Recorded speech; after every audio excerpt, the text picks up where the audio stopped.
Students question to बिल्कुल simple है, बस आपको एक बार कॉन्सेप्ट समझ में आ जाना चाहिए। देखिए क्वेश्चन कह रहा है हमसे on comparing the ratios a1 upon a2, b1 upon b2 and c1 upon c2 find out whether the lines representing the following pairs of linear equation intersect at a point are parallel और coincident.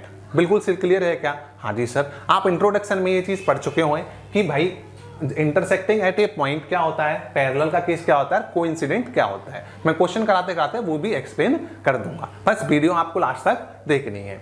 देखिए हमारे पास में first part के अंदर equations दे रखे हैं दो। First equation है 5x minus 4x plus 8 equal to 0। Second equation है 7x plus 6y minus 9 equal to 0। अब एक चीज समझो, हमारा जो स्टैंडर्ड इक्वेशन होती है क्या होती है लीनियर इक्वेशन में? सर स्टैंडर्ड इक्वेशन होती है ax plus b y plus c equal to 0। यहां पर कितनी इक्वेशंस हैं? सर दो इक्वेशंस हैं, तो फर्स्ट इक्वेशन के लिए मैं सबके आगे क्या लगा दूंगा? 1 लगा दूंगा। तो मेरा a1 हो गया, v1 हो गया एंड c1 हो गया। Is it clear? अब मैंने क्या करा, फर्स्ट इक्वेशन को कंपेयर कर दिया इस स्टैंडर्ड इक्वेशन से। तो यहां से मेरे पास वैल्यू क्या आई? a1 की वैल्यू सर आई a1 equal to 5, b1 equal to -4 and c1 equal to 8। Is it clear? हाँ जी सर। सिमिलरली अब एक और चीज समझना, a2x plus b2y plus c2 equal to 0। Is it clear? Yes sir. तो यहां से कंपेयर करेंगे तो क्या आएगा? देखो a2 x का मल्टीपल a2 है तो x का मल्टीपल 7 है, तो यहां से a2 की वैल्यू क्या आ गई सर? 7। Is it? हाँ जी सर। b2 की वैल्यू किसके इक्वल आ गई मेरे? सर 6 की। c2 की वैल्यू किसके इक्वल आ जाएगी मेरी? Similarly sir c2 equal to आ जाएगा मेरा -9। कि यहां तक क्लियर है क्या? हाँ जी सर। अब ध्यान से देखना, मैंने साइड में टेबल लगा दी है जिससे आपको करने में आसानी हो। वैसे ये सारी कंडीशंस आपके दिमाग में अच्छे से क्लियर होनी चाहिए। चलें आगे। हाँ जी सर।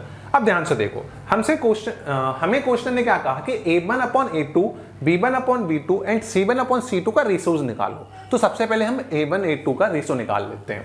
तो a1 अपॉन a2, a1 की वैल्यू कितनी है सर? a1 की वैल्यू है 5 और a2 की वैल्यू सर 7। तो मेरे पास a1 अपॉन a2 कितना आया sir? 5 upon 7। Is it clear? Yes sir. Similarly b1 upon b2, b1 की वैल्यू कितनी है सर? -4 अपॉन b2 की वैल्यू सर 6। बिल्कुल सही। तो बस इसको कट कर सकते हो। हाँ जी सर। तो क्या आया? -2/3। ये अपना आ गई सेकेंड कंडीशन।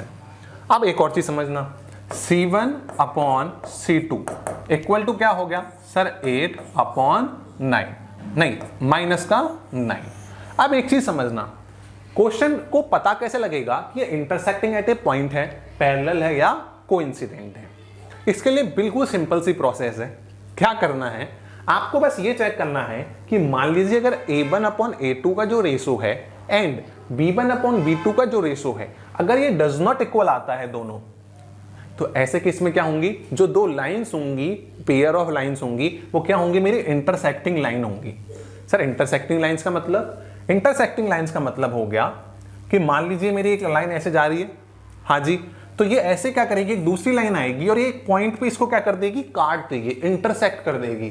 तो ऐसे केस के अंदर जो सॉल्यूशन होगा मेरा वो क्या आएगा? एग्जैक्टली 1 सॉल्यूशन होगा। इसलिए मेरा एल्जेब्रिक इंटरप्रिटेशन इसने क्या लिखा? एग्जैक्टली 1 सॉल्यूशन या यूनिक सॉल्यूशन। पहली कंडीशन क्लियर? हाँ जी सर, मजा आ गया। अब और देखो सेकंड पार्ट क्या है। अगर मेरा a1 अपॉन a2 जो है b1 अपॉन b2 का ratio and c1 upon c2 का रेशो, मान लीजिए सारी की सारी वैल्यूज बिल्कुल सेम टू सेम आ जाए, ऐसे केस में ये जो मेरी लाइंस बनती है, तो ये लाइंस कैसी होती है? कोइंसिडेंट होती है। सर इंटरसेक्टिंग समझ में आ गया, कोइंसिडेंट नहीं समझ में आया। कोइंसिडेंट का मतलब ये हुआ कि मेरी पहले वाली लाइन ऐसे रिप्रेजेंट हुई, यस और नो? हाँ जी सर। तो मेरी जो अनदर लाइन है वो भी मेरी किस टाइप से रिप्रेजेंट होगी? वो मेरे इसी के ऊपर होगी। कोइंसिडेंट का मतलब क्या है? ये मेरी फर्स्ट लाइन थी, इसी के ऊपर मेरी सेकंड लाइन है।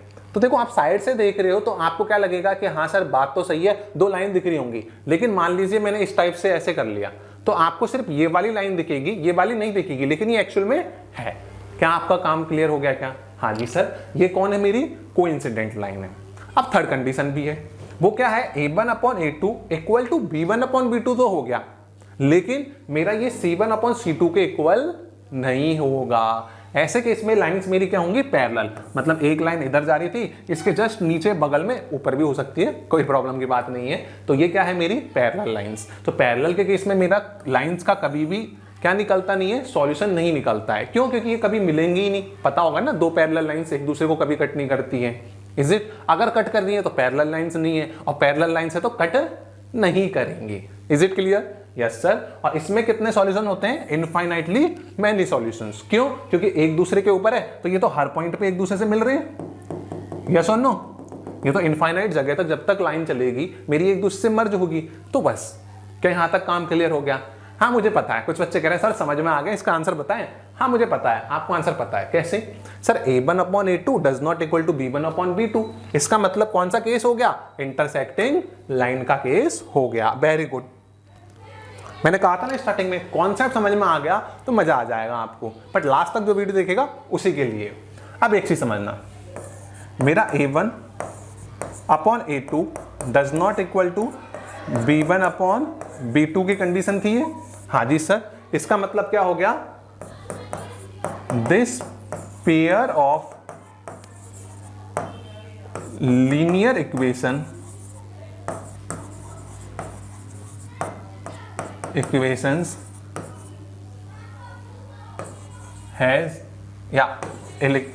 are intersecting lines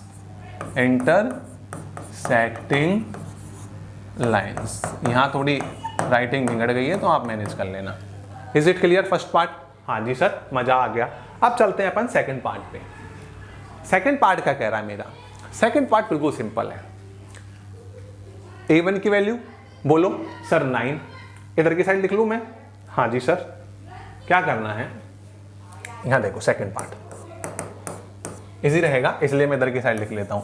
मेरे को देखो अगेन कंपेयर करूंगा। हाँ जी सर। तो A1 की वैल्यू सर 9, B1 की वैल्यू बोलते जाओ यार, देखो फ्री नहीं बैठना है, सर 3, C1 की वैल्यू सर 12। काम हो गया? हाँ जी सर। सिमिलरली A2 की वैल्यू सर 18, B2 की वैल्यू सर 6, C2 की वैल्यू सर 24। काम हो गया? हाँ जी सर। रेशो निकालना चालू करें? हाँ जी सर। सर यहां देखने में तो लग नहीं रहा है रेशो एक दूसरे के इक्वल है। ध्यान से समझना, मैंने क्या कहा कि इक्वेशंस की वैल्यू का रेशो निकालना है, सॉल्व करोगे तब जाके ये चेक करना है। डायरेक्टली अगर करोगे तो आप तो ये सारी वैल्यू अलग अलग लगेंगी और आप इसको कभी सॉल्व भी नहीं कर पाओगे। ध्यान से समझना। 9 अपॉन 18 मतलब क्या हुआ? 9 बन जा 9, 18 2 जा, तो क्या आया मेरा 1/2। हाँ जी सर।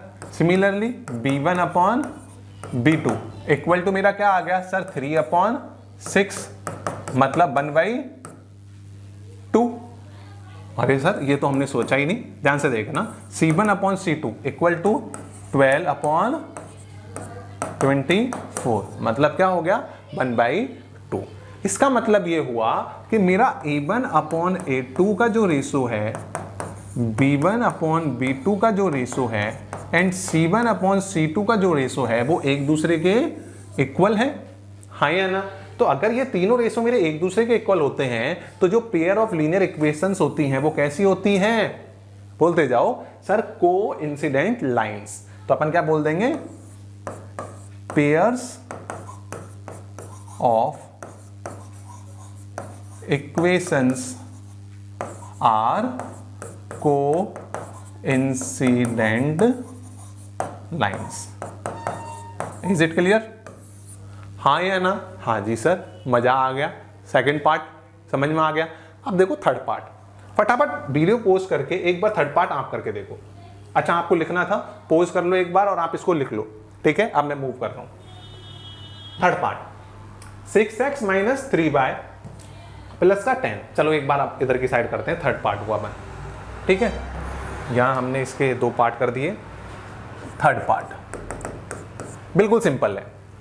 देखो A1 मतलब सर जो x का मल्टीपल होगा वो मेरा A1 होगा। क्लियर?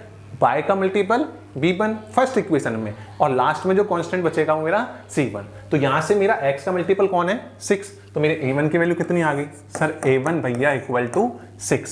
सर B1 भैया इक्वल टू क्या आएगा सर? -3। सर C1 अंकल equal to sir 10, is it? हाँ या ना? वेरी गुड, यस और नो बोलते जाया करो यार। देखो A2 इक्वल टू कितना हो गया मेरा sir 2। Similarly B2 equal to मेरा क्या हो गया सर y का मल्टीपल माइनस है सिर्फ, इसका मतलब माइनस का 1, क्या आ गया B2 इक्वल टू माइनस का 1। C2 इक्वल टू मेरा क्या आ गया 9। अब यहां ध्यान से देखना, मेरा A1 अपॉन A2 का रेशो निकालो।